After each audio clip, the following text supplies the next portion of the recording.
Yo, what's up, people? Today we hang out with wounded veteran, icon, entrepreneur, and athlete Anthony Radetic and discuss how to die living. 5.5 years ago, I was shot multiple times and I was diagnosed with a spinal cord injury. Well, at that moment, I didn't know how drastic my life was about to change. And it didn't change for the worse, but it changed for the better. I was talking with my palliative care doctor today, and she turned around to me and she looked at me and she was like, do you think that if you keep on doing all these things that you'll eventually beat this? And I was sort of like, actually, yeah, that's probably what I'm trying to do. Well, I know what my body's going to do to me. I've got a wheelchair in my future, but you know what I've been looking for? What's that? One with off-road wheels. No, nothing will ever take away the pain of my daughter not being here.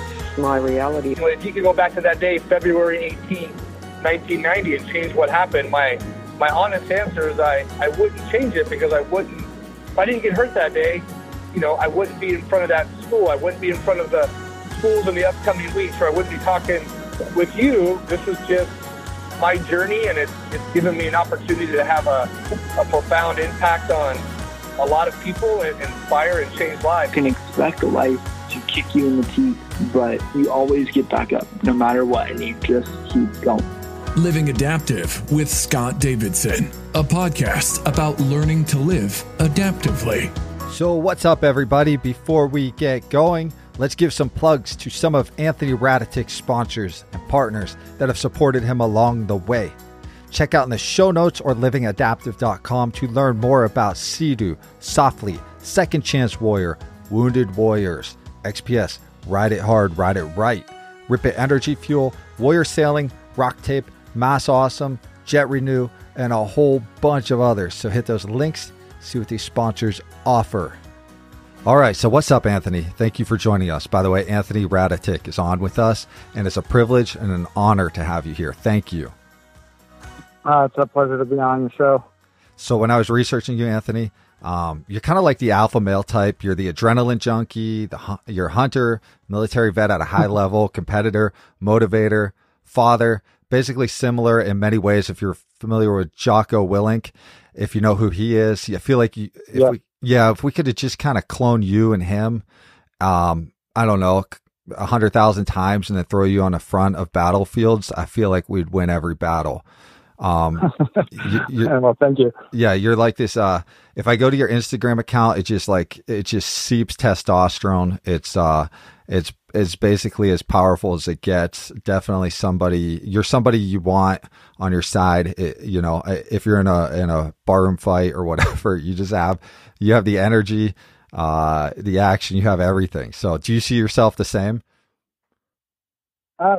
Well, I don't know. No, not really. I just see myself as a regular guy, just trying to make my family proud, do what's right, type of thing. So, speaking of family, do you ever cut back? I believe you might have a daughter. Do you let her paint your nails? Kind of take down the macho level a bit?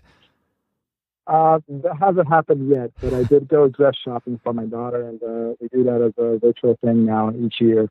Man, so you've been through a bunch of tough shit. That's what we discuss here, and you've dealt with this tough stuff, and you thrive on challenges, it seems like, and getting back into where you came from, what you dealt with, and so forth. My understanding is you're military aviator, already airborne at a point, and you were assigned to serve as a primary Black Ops VIP pilot. But then to go further, you were special forces. I have that in my notes too, or special operations. Going back then, did you always know you're going to do military? Were you chasing that forever? Yes, I have actually. Whenever my cousins were talking about being firefighters and doctors and stuff, and I was always, to be in the military, I wanted to be a fighter pilot type of thing. So that was my ambition as a little kid. Were you always active like that? Like always active in sports, always chasing something? Yeah, if you ask my parents, I was always involved in things, and they were always worried about me getting hurt. But yeah, I was out there doing stuff. I was never inside the house, just sitting on the couch. I was always getting into trouble, I guess. Yeah, that's what. Yeah, I guess you were down in Florida, right? I guess there's a lot of Yes. trouble you can get into. You went to school too in Florida, Embry-Riddle, if I remember right, for aerospace Yeah, engineering. I went. Yes, I went there for college, and I also went to Florida Air Academy, military boarding school.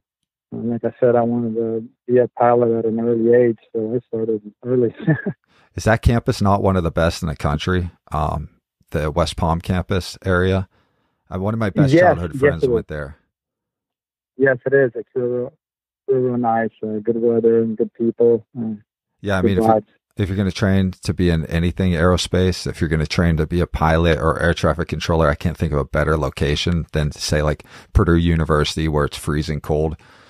You know, half the school year. A lot of bright people. You can't go wrong with Embry-Riddle. That's for sure. Yeah, for sure. A lot of bright people came out of that area in the industry. It feels like.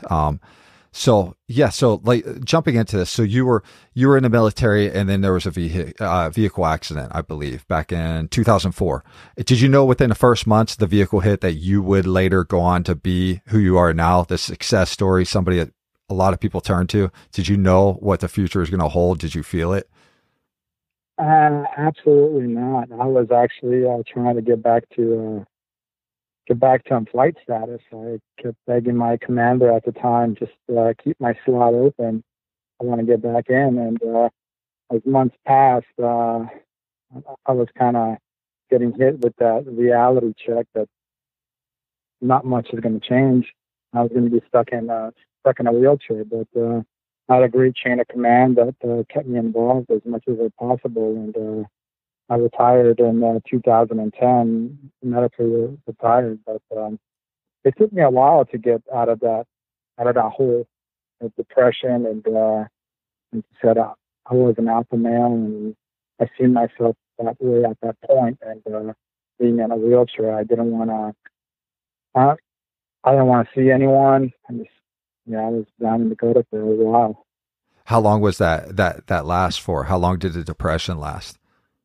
I would say it took me about 3 years till I realized that that the change had to come within me, and I like go pursue different avenues, different like things to like get me going, get inspired by different things. What did the doctors tell you after the accident? Well, I had a doctor that told me that I would never walk again. I'll be lucky if I can breathe on my own. So my family took it as a real big shock, and I didn't grasp it at the time. I kept on thinking in my head, like, this is just a minor speed bump. I'm just going to get over it. But as like time set in, and I started struggling through all the challenges of being in a wheelchair, things hit me, and it hit me fast. So Yeah. I can't tell you. It's definitely a life-changing event, and you need to be in a different mindset to get over it. Yeah, for sure. Yeah, no, when like one of the first things I always wonder is, if for you it seemed like it took a long time to process that this could be where I'm at for a while, for good or whatever it is. And so when do you I always go to this though. Do you remember the accident? Do you remember when it happened? I only remember vaguely 15 minutes before the accident, but after the accident, I don't remember absolutely anything. It's been, I think there's about 40 days of blank. I have memories of what people told me I was doing in the hospital and at the accident scene, but I only have their images, what they described, but none of my own. And so it's kind of been piecing out that broken puzzle. Were you in a military hospital? Were you at like a VA or something? First it was a military hospital, and then they quickly moved me to a civilian hospital that was more equipped for spinal cord injury. Sure. And they ended up airlifting me to a VA hospital once I was semi-stable. Did you go to DC at all, up to Walter Reed at all to handle? No, I was so in the aviation community. They kept me here close to Fort Benning, Fort Rucker, and that's where I did most of my surgeries. And from there on, I moved to Augusta VA Center. How many surgeries did you have to go through? I went under 3 surgeries that I was told that they took a very long time, about 8 hours and 12 hours. One was 8 hours, then 12 hours, and then another one that was like 3 or 4 hours. Yeah, that's intense. That's an intense amount of time to be under and go through all of that. So you have this traumatic experience. It's definitely a traumatic experience. And then you go forward, and it takes you time to accept where you're at, and you go through this period of depression. And what is it? What are the things, or what was the approach that finally got you on track to be where you're at now? Well, it was the birth of my daughter was one of them. I was determined to get out of the wheelchair when she was born, and that didn't happen. But that really moved me forward. That really helped out a lot. But at the time, I had a Dalmatian, a dog that he, no matter what I went through, he was always there by my side. And once I went in the backyard, and I went to play with him, and I threw the ball, he came back to me, wagging his tail, and I looked at him, and I noticed that he hasn't changed one bit since before my injury and after my injury. He accepted me the way I am, and that really kind of sparked interest and a new light in my eyes and in my brain to, hey, and if he doesn't care, why should I care? I should just try to live life like I did before, or try to revamp it, adapt it in a different way. So that's where it really started. And I started getting into sports, mainly cycling. Cycling was my big thing. I just cycled for hours trying to zone out and trying to think of different things. And that was kind of my personal time. And that helped a lot. And I found myself, I guess. Yeah, that seems to be a good way to get to focus and realize you can still get out there, be competitive. I saw a video of you.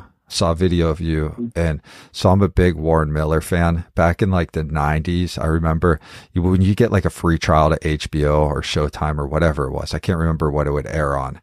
One of those channels, one of the premium channels, you would get that, and Warren Miller's ski specials would be on, or, where he's filming, and it's always really beautiful, and it's pretty intense, and it's an amazing way how he kind of makes it seem relaxed. He does make it seem really relaxing as somebody's doing something nuts. They're like catapulting down a mountain, and they're just, and it's just so dangerous, and lots of powder around and going nuts. Well, you ended up in a Warren Miller film too. You ended up being filmed by him too. And was that one of your first crazy stunts after the accident? Yeah, that was one of them up there. Yeah, we were approached by Warren Miller and asked if we would be willing to go and do some crazy stuff on a monoski, and eventually I said, like, yeah, absolutely, let's go. And when they told us to go backwards, that was.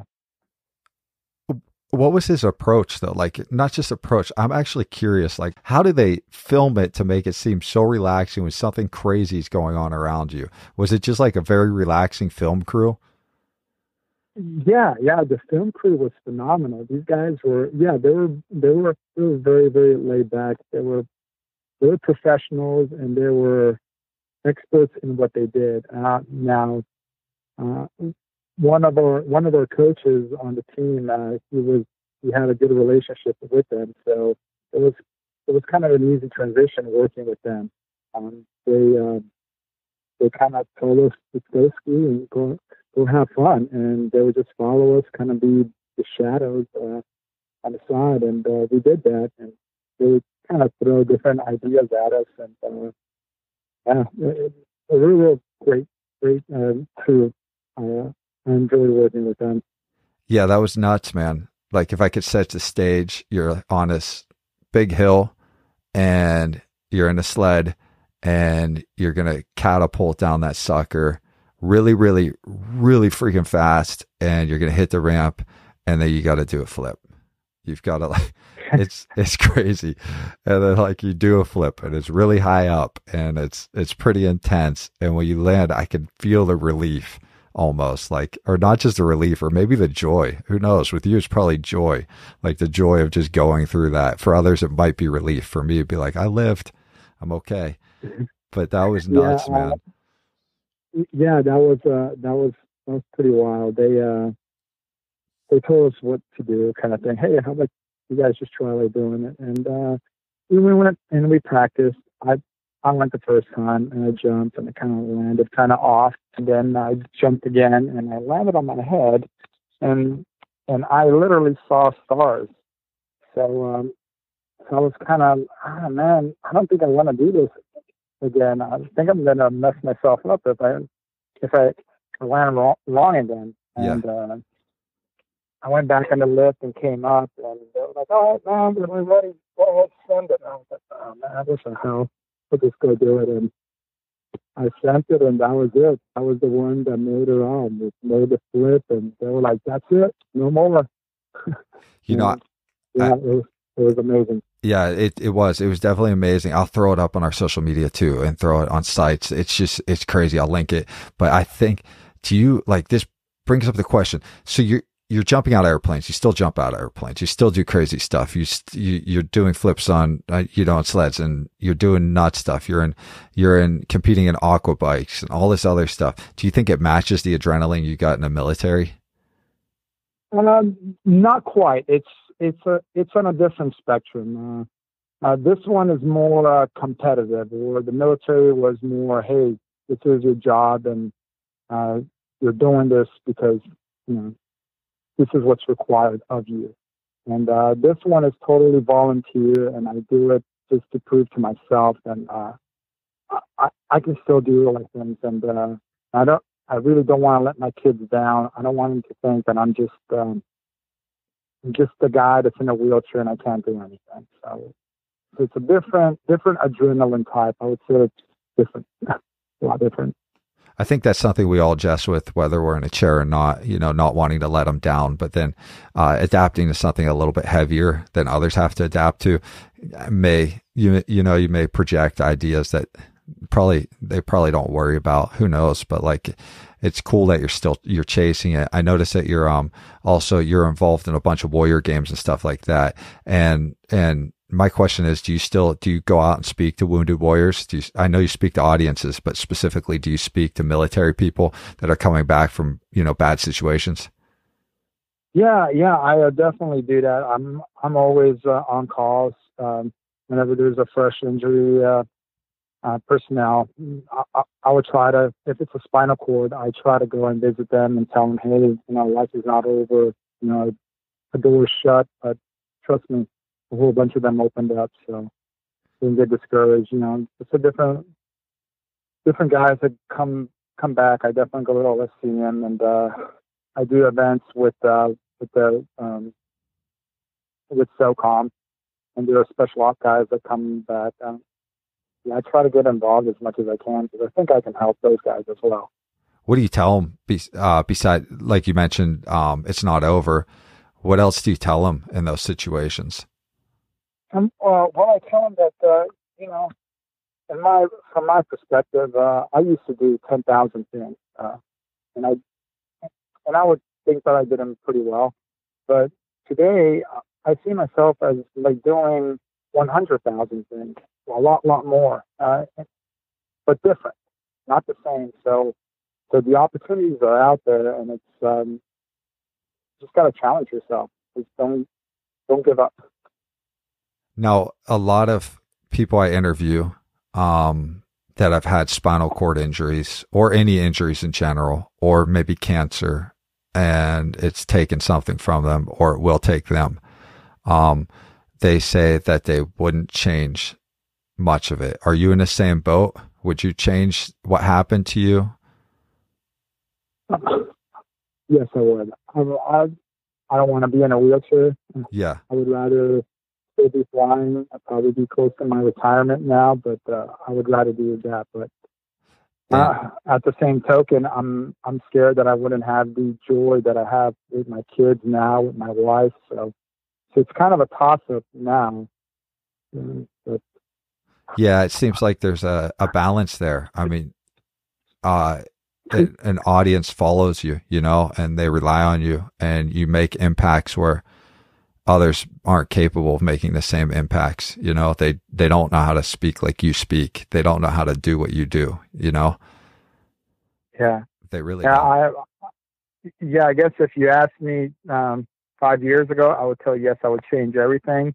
At this point, now I'm like, I don't know, maybe I'm actually doing some kind of difference in the world. So maybe I'm good at where I'm at.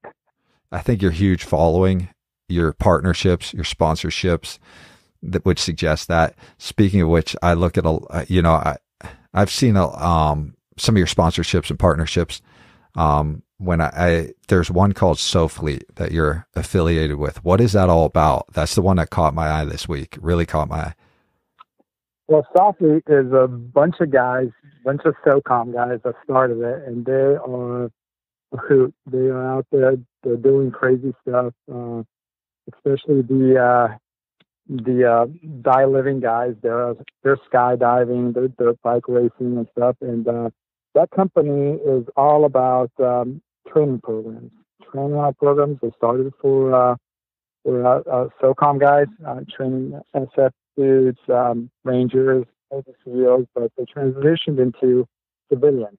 And they do that quite well. And they also started doing the nutritional program where they do proteins, pre-light workouts, endurance powders and stuff like that. And I think they hit a home run with all of their products that they put out. And they've been a great supporter from day one, from whenever I started jet ski racing, and kind of made the introduction with them.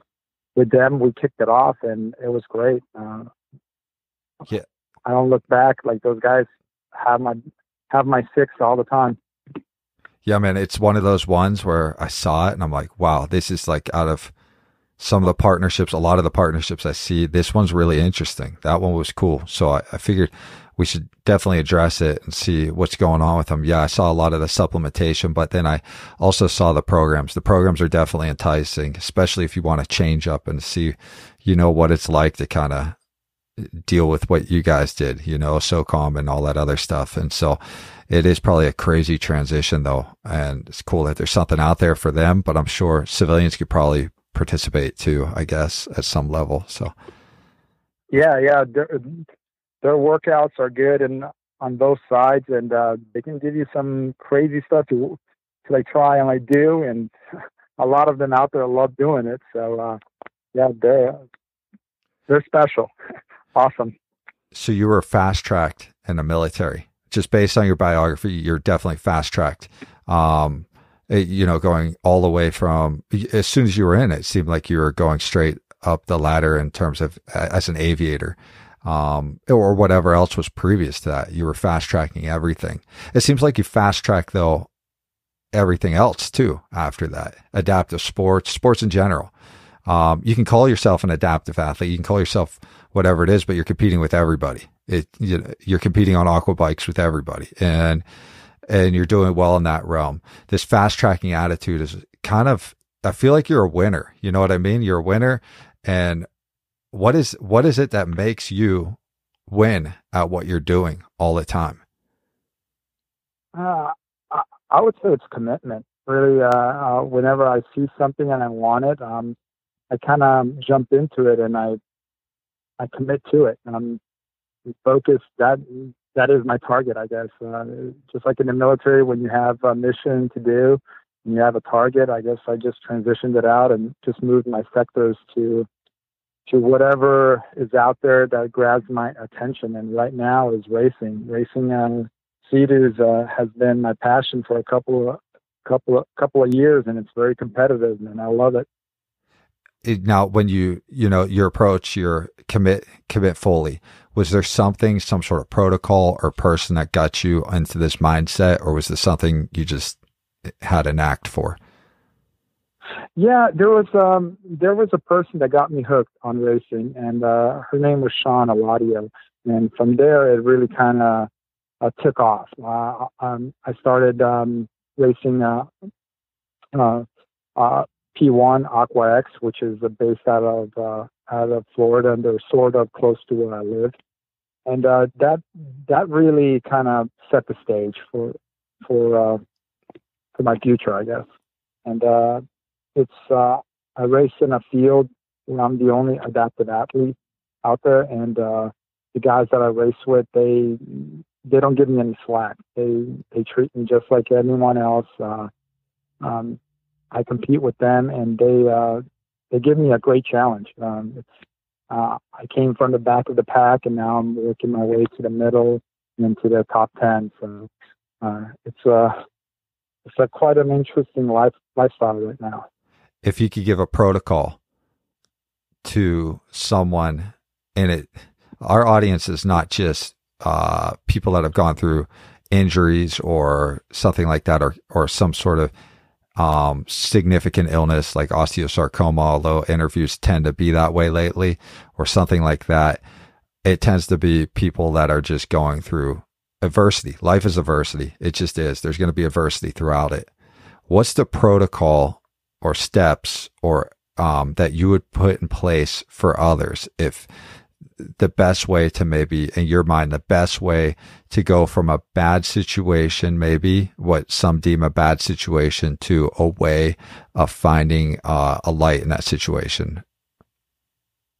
The best way is to find something that you love, and put your attention on it, put your focus, and that's what you want. You want to make that grow.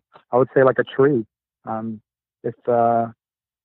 If it's what you love, plant the seed, water it, give it nutrition, and see if it'll grow. That's what I would do. That's kind of what I've been. That has been my recipe from whenever I started. Mm-hmm. Now, if you were going to say, in your life, we all have failures, in your life though, what is a failure that you can think of that you had that changed the direction in your life, change your direction in a positive manner? Man, I have a lot of failures. One that pops up in my head the most is not spending more time with my kids. That would be like the biggest failure. But I try to be around them as much as I can. I want to be a good influence. So that's, I guess, failure would be also, I have that fear that I'm not going to be a good influence for them. So.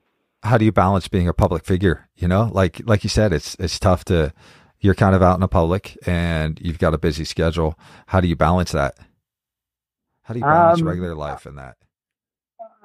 My regular life is my main focus, and how I get portrayed and out there as a public figure, I sure hope it's the way that I'm getting portrayed as a father and as a husband. I don't want it to be much different. If someone was coming in with a camera in my household, they would see the exact same thing that you would see out of the house and in the house. Wouldn't be any different.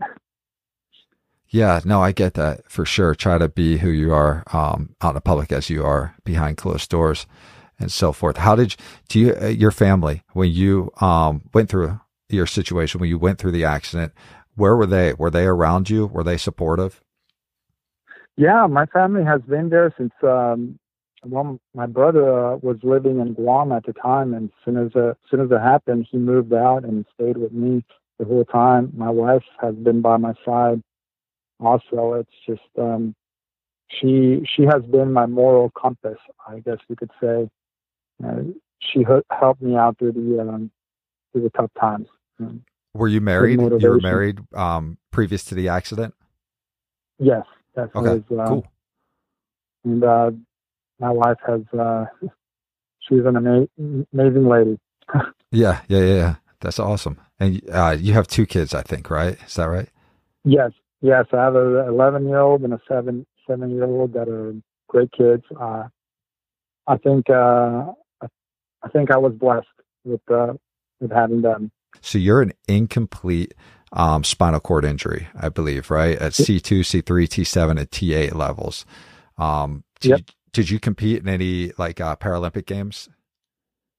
Well, I was on the Paralympic team for skiing, on the national team, and I didn't like the lifestyle of that. It was kind of tough. I was away from my family, and that's one of the things that I regret. I think I failed. I missed out a lot of important time with my children while they were growing up. So I kind of had to stop that pursuit. But skiing is such a great sport. I love it. It's a dangerous sport, and but it kept me away from my family, so I had to pull back from it, and that was my big hopes to make the Paralympic team through skiing. So I don't hang my hat up for that one. Yeah, that's a stiff competition too. Of all the sports, winter games especially, that's a lot of people competing for the slots. How'd you go from Florida to, like, I guess it would be Colorado Springs or somewhere around there, or Park City? How did you survive that weather? It was an interesting transition. I'm a guy from Florida, right? Yeah. And I was invited to do a ski camp out in West Virginia, and it was I believe it was done through Care Coalition. And they were, hey, we want to get a group of guys to go up to West Virginia to like do a ski camp. And I told them, you guys crazy? I'm from Florida. You don't ski.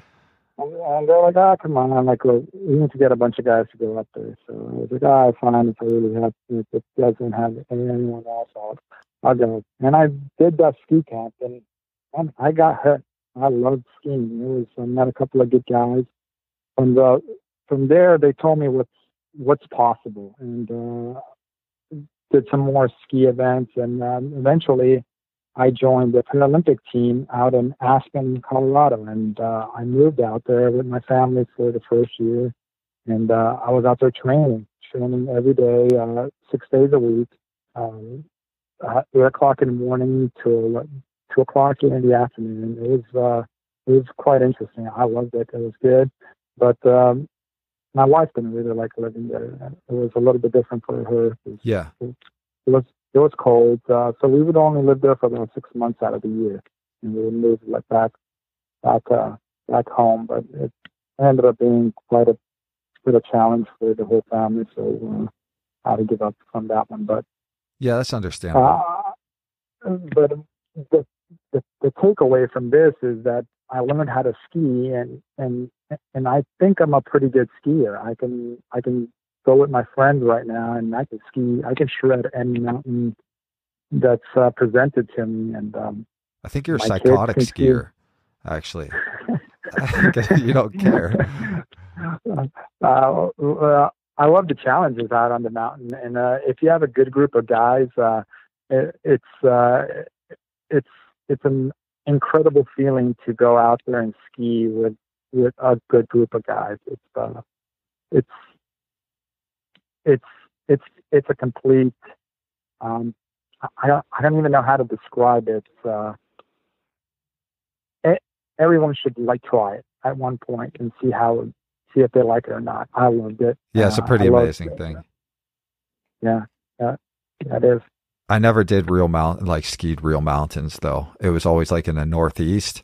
And then, my wife, she spent some of her, childhood in Salt Lake area. So I've been up to Park City a bunch, and, I just can't imagine throttling myself down one of those mountains compared to, something that you see in like Pennsylvania or New York or something. It just seems like it's nuts, man.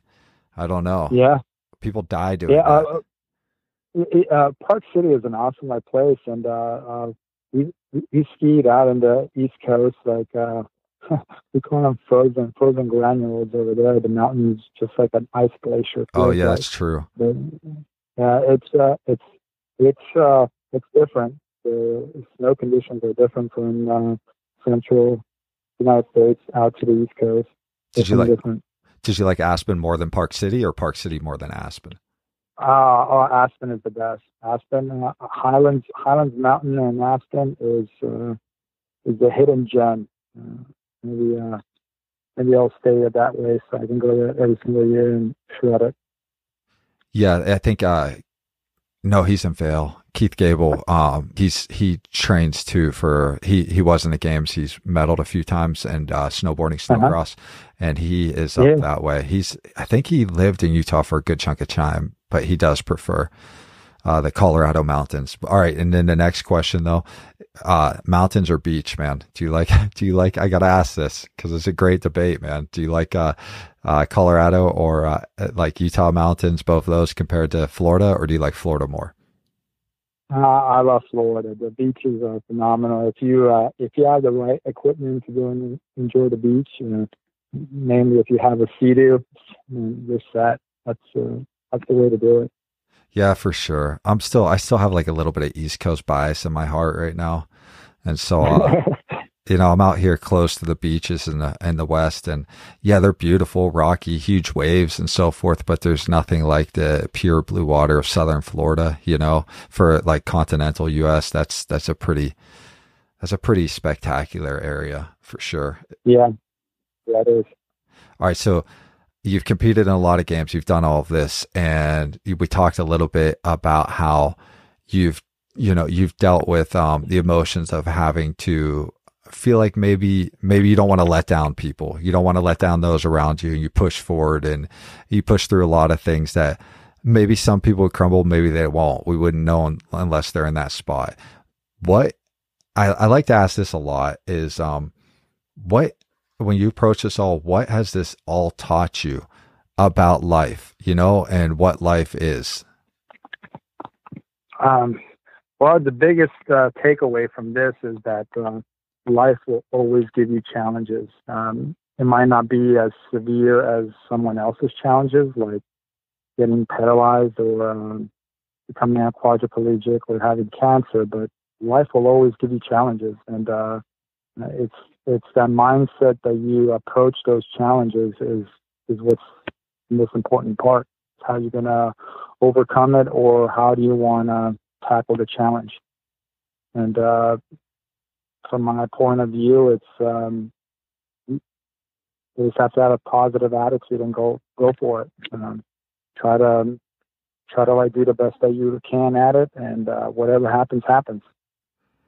Speaking of change, habits, building those habits to adapt to the change and so forth. In the last 5 years, what kind of new belief or behavior or habit has maybe most improved your life? The habit. Let's see. I have gotten some different routines, and I guess I've been training a lot more, and I've been keeping to a routine, and that's been working out for me for the races. I kind of have my little pre-light race ritual, and I think it has been doing quite well for me. That's cool. And what about this though? Here's a question that's kind of loaded. You have kids. Somebody's about to enter the real world. Maybe it's from high school, maybe it's from college, maybe it's from whatever. What advice would you tell them that they should, what advice would you give them, or in sense of, how about this? What advice would you tell them to ignore when they approach life? Because a lot of advice is given out to kids. What would you tell them to ignore? Well, the advice that kind of always gets to me, it's whenever teachers tell kids, "Hey, this is what you should be doing," and it's in reality, I don't agree with that. I think kids ought to do what they feel drives them the most. I don't want my child to be limited to what his teacher says that he can only do. That's probably the biggest advice I can tell someone. Don't follow what is the trend right now. Do what you love. Yeah, is that where you're at? It feels like you're going after what you're passionate about more so than what maybe someone would expect you to do. That's right. That's right. I don't think anyone expected me to do what I'm doing right now. So I'm actually doing what I love to do. What sponsorships and partnerships helped you the most, have been most impactful? Well, I have a lot of sponsors that are phenomenal. And the nonprofit sponsors, the military ones are the number one. They have changed my life the most, and they have supported me since the beginning. And those are Operation Second Chance, Bionic Warriors, and Warrior Sailing Program. And the companies that have always that have helped me out immensely have been Sea-Doo, Softly. And those guys have been there my entire race career now. And I have Riva Racing that's down in South Florida, and they always supported me in racing. Even actually before I racing, they have supported me. Cool. There's a lot of companies out there that try to make my life a lot easier. Jetlift, there are other guys that build trailers for jet skis out on the little beach, and they have made my life easier by just revamping their designs and hooking me up with different things. So I'm very, very thankful for what they do and how they have helped me throughout the road, throughout my journey. Operation Second Chance, what's that all about? I've heard of that before. Operation Second Chance. Well, those guys are based all over. The one chapter that I relate to the most is the chapter in Sarasota that's ran by Kenny. He got me hooked up, and it's mainly hunting, fishing, just outdoor sports, cycling, sailing. Rowing. They do all sorts of good stuff just to get soldiers back or first responders back into something that they love. And Kenny has helped me out a lot. He has hooked me up with good things, and he has supported me. He sent me to a couple of races overseas. So I owe it a lot to Operation Second Chance. Yeah, it seems like they've been impactful, especially in your area, down in the southern states. Just based on a very brief intro I had to them. Do you have any trepidation towards the future? I often ask this. In fact, almost every interview, in some way or some manner, I ask, do you have any fears of the future? Anxiety towards the future?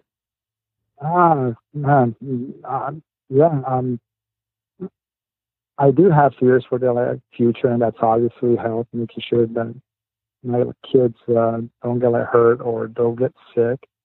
Family stays healthy, and that's my biggest fear. It's something that you really can't control at this point, and just kind of continue on the journey and see what happens.